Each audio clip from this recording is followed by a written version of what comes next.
Vanité des vanités. Tout est vanité. Coëlette 1-2. Les propos de Coëlette, on l'appelle également l'Ecclésiaste, seraient-ils désabusés? Une lecture superficielle ou hâtive pourrait le suggérer, mais il suffit de se souvenir que ce livre fait partie du canon juif des Écritures, c'est-à-dire de la liste officielle des écrits reconnus comme inspirés pour nous interdire de poser trop vite un jugement.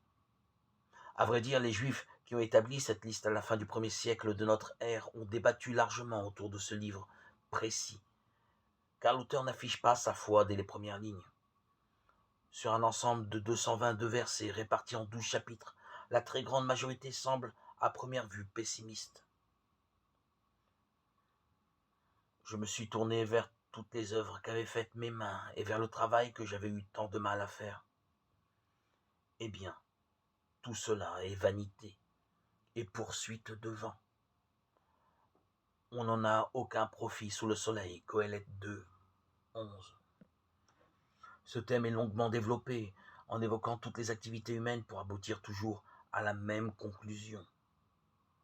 Nous consacrons la majeure partie de notre existence à courir après du vent.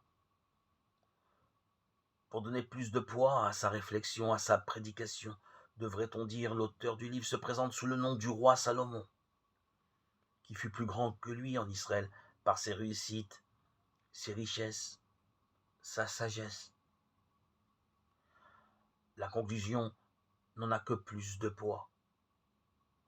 Fin du discours, tout a été entendu. Crains Dieu et observe ses commandements, car c'est là tout l'homme.